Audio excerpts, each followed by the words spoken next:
Good evening, book lovers. I'm Sepia Jewel. I'm here in San Diego on a rainy night, and I'm going to read to you. What's better on a rainy night than a tale of murder, intrigue, revenge, and seduction? So I will be reading Getting Hers by Donna Hill. Dearly beloved, we are gathered here today to put to rest the body of our brother Troy Benning, husband of Kimberly Shepard Benning and a friend to many. Kim's alabaster complexion was dutifully shielded behind the black veil that dipped down dramatically from her wide-brimmed black hat. She brought a white handkerchief beneath the veil and dabbed her dry eyes. "Bastard," she muttered.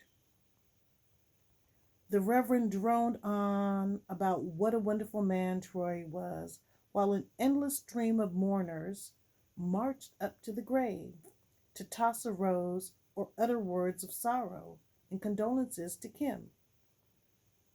Kim scanned the crowd from behind her veil, hoping to catch a glimpse of Stephanie. Finally, she spotted her, with her arm tucked through that of her husband, Malcolm.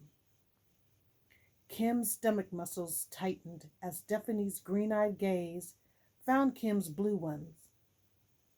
Stephanie offered a slow, sad smile before looking away. On the far side of the proceedings, Tess McDonald desperately wanted a cigarette.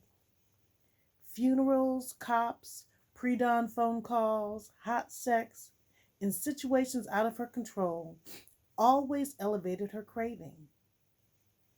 Casually, she looked the crowd over. Nothing particularly unusual except that someone in attendance murdered Troy Benning. From the opposite side of the hole, beneath the shadow of a spanning oak, Nicole Perez murmured "Amen," along with the others, and "good riddance," she added under her breath. Nicole clasped her gloved hands together and licked her blood-red lips. From behind dark glasses, her onyx eyes darted around the throng of mourners, then returned to rest on the hole in the ground. She swallowed. With all of the situations that she's found herself in, even behind bars, she hadn't been afraid. Weary, maybe cautious for sure, but never afraid. She put on a good front. She had to. No one could ever find out what really happened. She swallowed hard and tugged in a deep breath. This would all be over soon, and the three of them could move on with their lives, whatever that might mean. 2 months later, Tess, Nikki, and Kim raised their wine glasses in a quiet toast. "To us," Tess said, as her lids lowered ever so slightly over her honey brown eyes, and the curve of her wide mouth spread in a salacious grin. The bold bronze color matching her body-hugging dress to perfection. The trio clinked their glasses together as the Amtrak Express sped out of New York City en route to Washington, D.C. Expertly coped as usual, Kim's signature diamond studs sparkled against the light. Kim lowered her head and her voice to a whisper. "I still can't believe it." "What's not to believe? They tried to fuck us, but we fucked them first," Nicole said with a nonchalant flick of her wrist. Her tennis bracelet flashed. "Ain't that right?" She looked from one woman to the other. Kim flushed crimson. She spoke from behind clenched teeth. Do you always have to talk like that? Her blue eyes darted around the dining car to see if anyone in earshot was offended. We can dress you up, but we still can't take you out. Nicole grinned and gave Kim a wink. Be careful, my little pretty. The wife is always the first suspect. Nikki. Tess stretched her slender hand across the table and covered Kim Pale's fingers with her cocoa brown ones. Relax. You know Nikki is just being Nikki. She loves to see you flustered, and you fall for it every time. Kim cut a look in Nicole's direction. Nicole smirked into her glass. Philadelphia, 13th Street Station in 3 minutes, the conductor announced. Nicole picked up her purse and rose. She looked from one woman to the other for an instant. The bravado vanished from her petite demeanor, and uncertainty flickered in her dark eyes. Thank you, she said, barely above a whisper. She turned and walked away.